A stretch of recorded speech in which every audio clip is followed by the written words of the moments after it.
What's up, YouTube? It's KingSmog, broadcasting live from a Santa Ana stairwell, 4th and Cabrillo Park stand-up. Now, living on the streets will inevitably enlarge one's humanitarian awareness. That is a fact. One shall know alienation on a level that our human psyche is not meant to adapt to. Being an unwilling participant of a marginalized society brings upon a sense of shame, embarrassment, and forlorn misery. And most would not wish this lifestyle upon even their worst enemy. However, you will eventually run across individuals with pride so potent, egos so out of whack, with humility and compassion either completely non-existent or within levels invisible to the naked human eye. And no doubt, this guy was one of those individuals. So check this out, man. I was lucky enough to get a housing voucher from this agency called the Mercy House, right? Now, when you get a housing voucher, you also get a case manager. See, I'm in the process right now of looking for places that will accept the voucher, okay? So I had a meeting with my case manager at that restaurant, St Burgerhouse. Now, my case manager wasn't able to find a room open in the building that he works in. So he decided to schedule it at a restaurant next door to the Mercy House, which is conveniently right next door to where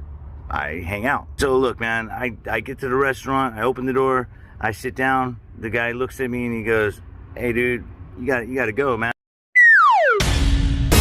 What the fuck? Motions towards the door with his head, and I explained to him that I have a meeting with my case manager and he told me to meet him right here. And he says, "Your case what?" What's the guy's name? He looks at me like he doesn't believe me. He goes, "You're gonna have to wait outside." Now, this is the part where most people would have complied, right? They would have just went outside and waited for their company to arrive, right? I'm not most people. If nobody speaks up to poverty-stricken, homeless people being treated like this, then it will continue to happen, and I will always be that person to speak up. And I go, "Well, he's gonna be here in like 2 minutes, man. Why do I gotta wait outside, you know?" And I only know that he's jamming me up like this because of the way that I look, right? I look homeless at the time. I have a backpack, not wearing the cleanest clothes. On that particular day, I was looking like what I unfortunately am. Now, trust and believe, my verbally rebellious backlash got him fucking hyped, man. This dude starts screaming at me at the top of his lungs. "You need to get out of here right now. This is my property. I can do whatever I want to you." Like, looking like he's gonna get physically aggressive with me, you know? And I'm like, do you want business here or not, man? Then his coworker comes up to me, right, and says, "Hey, man, just go ahead and wait outside, please, man. He's had a rough day." And then my case manager walks in, right? And I got it all on film from there, man. And so I'm just, letting you know. My partner has been physically attacked twice today. Oh, you're so funny. You're full of shit. Well, and that's the thing. He's a physically violent, aggressive guy. Oh, and I forgot to mention, he chased me out of the store. If I were to stop, he would have assaulted me. That's why. Can you turn your phone off? No, I'm not going to turn my phone off. Out of the place, please. Not going to turn my phone off. This is terrible. So he had tried to attack me. You need to shut the fuck up. I initially had my doubts about the coworkers' accusations, but that right there proves that they are both full of shit. Liar, pants on fire. I didn't try to attack you. Shut up. You guys got cameras? You guys got cameras? We'll go somewhere else. You guys got cameras? I didn't try and attack you. Shut up. No problem. I swear to God, bro. That's why I got this camera out. Come on. Fucking bitch. Zach. Shut up. And you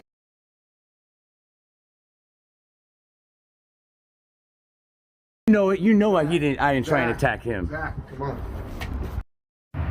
Now, it still baffles and bewilders me when I encounter those who hate on the homeless. Why someone living a middle, working, or upper class lifestyle can generate hatred towards those who sleep on cardboard or, if lucky, within the confines of a tent shall remain a mystery. My take on it is this: they are similar to bullies in the sense that they possess low self-esteem and are absolutely riddled with insecurities. Oh. But I do believe that most of it, like all forms of hatred, spawns from fear. Fear that they could end up in the same predicament. Fear of the harsh reality that without the next paycheck, they too might be in the same situation. Some will attach to the homeless a negative quality that they believe that they themselves will never possess, feeding into the misconception that they will be shielded from poverty if they avoid such traits. I'm gonna wrap it up like this, man. I hope that I shed some light on something that doesn't really get discussed too often. The prejudice, discriminatory measures that some shopkeepers and restaurant owners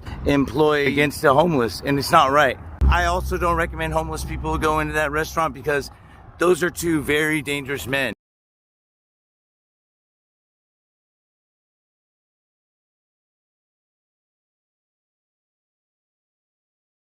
They will not hesitate to lie on the homeless population. They also seem to be keenly aware that their word is going to be held at a higher standard than a homeless person's word. A business owner's word is always 9 times out of 10 going to be held in higher regard than a homeless person's word, especially when it's cops that are making these judgment calls. All right, KingSmog sounding off. Like, comment, and shoot that sub, man.